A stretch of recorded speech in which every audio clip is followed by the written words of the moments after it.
Hi everybody, Nick Blazer here with another position analysis video. This one is a play that my opponent came across, Yorgos, in the finals of the WBIF Online Individual Championship.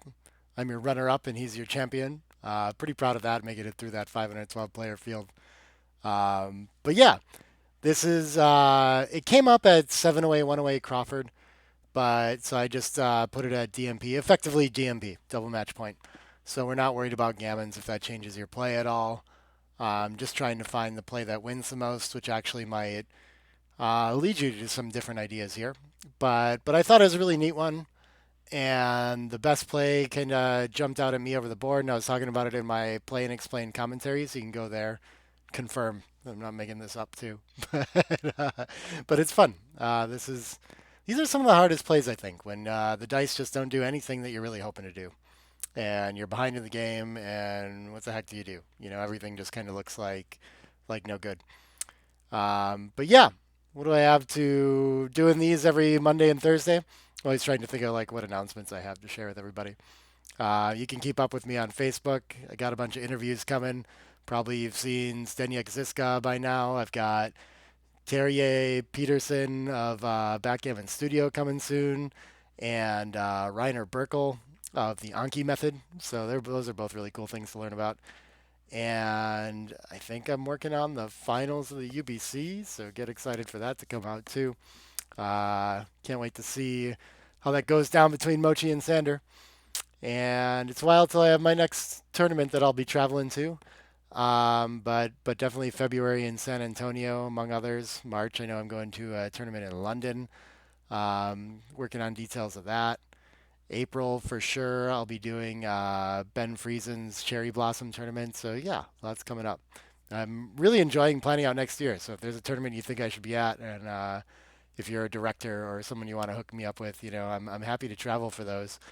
Yeah, I think that's it. So without further ado, let's get into this position. Um, Before I switch over to the answer, I'll say strategically we should look at this right away and see that we're down in the race and that our opponent has a mountain of checkers in the zone. And so we really, and it's more of an attacking structure than a priming structure. I guess it can turn into a priming structure. And maybe for that reason, where, a tempo looks attractive to prevent us from forming a prime. But the first strategic concept I see is that I don't really want to split against a better board down in the race, all these things. I should be more happy to just kind of camp on my 24 point. And maybe I can time an ace points in a game like this if it goes that way. But I never just get blown off the board that way, you know. So strategically, I don't really like stripping or splitting. Um, Everything else just, it looks like we have tempo hit looks like an option, which looks kind of attractive. But the bad part of that is that the checker is really well placed on the ace right now. We like it primed back there, and we're not really helping our cause of priming while down in the race by taking our opponent off the ace, so it doesn't look too attractive to me. And the only other safe-ish plays look like giving up a point, giving up the 10 points somehow, right? Um, so, so and making like a mega stack on the six, it's hard for me to see how to win there. So really, what jumped out at me right away is why not 8 to 4 and 6 to 5? It might look a little bit crazy to slot 2 points, but this is an early game strategy kind of thing too, where where our opponent only has a 2 point board right now, and it can't be like it's hard for it to hurt too bad to get hit there. I think our situation is that we're already. Let's jump over and see the answer there too, and we can see that that comes out on top. So we can show the arrows here. And this might look a little strange, right? Maybe this is not a play that you considered over the board. I don't think my opponent did either. I don't think he ever looked at this one. And I felt kind of lucky that he didn't because I felt like, oh, this must be what we need to chase here. Um, but yeah, I think again the we're already down so much in the race that if we get hit and a third checker sent back, well, we're just still down in checkers back. We're still down in the race, so nothing really changes there. And the third checker actually might help us make an anchor more safely. So it can kind of help us reinforce our defense.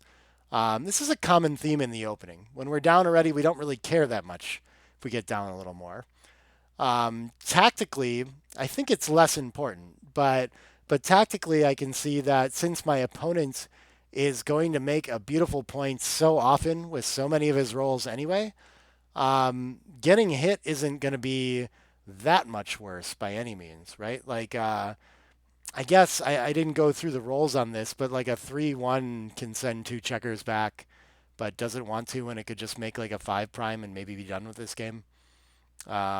He's still going to have the better timing, even when we get away with that. So maybe in a lot of cases, he's just supposed to make the board point, or it's a close decision of some sort. And so when he hits, he might not be gaining that much. He being me in this case, when I hit, because I was playing the black checkers. But yeah, so we can go for this double slot play, and of course, when we're missed, the upside is great. Now we, in a lot of cases, are going to have a nice counter prime, maybe even a 5 prime on next roll already. We're making good points to maybe turn this into an attack, and so we've got some good turnaround potential on this, and like the upside should be pretty clear on this one. So yeah, I thought this was a really neat one, and I thought probably even for money, I'd be fine with making this play too. I didn't really feel like it was just DMP. It just seemed like the right strategic idea. And so if we run this for money, I think that still comes out on top, probably. And here, 6-1 gets a little bit better because we are giving up some gammons when we send more checkers back.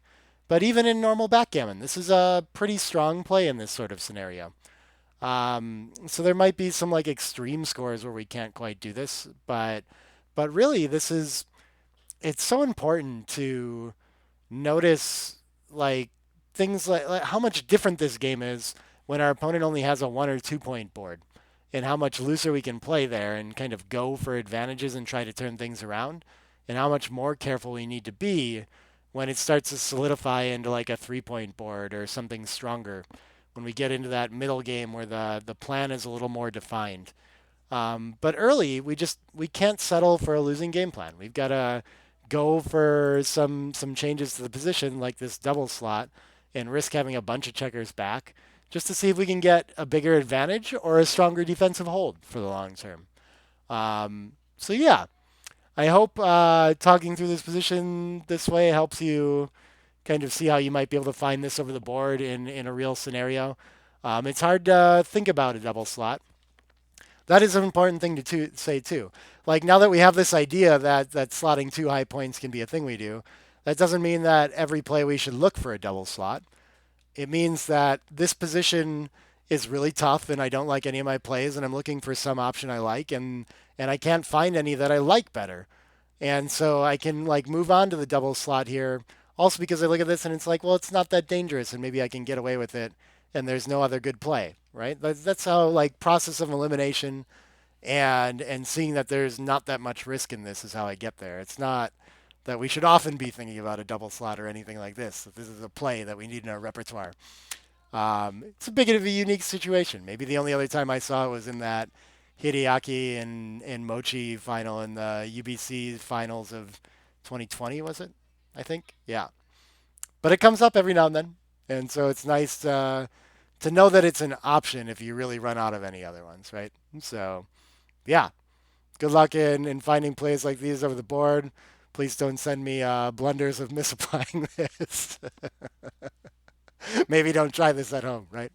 But it's a fun one. It makes backgammon really interesting to me that things like this can come up. So, yeah, thanks. I'll be back with more videos soon, Mondays and Thursdays. Bye now.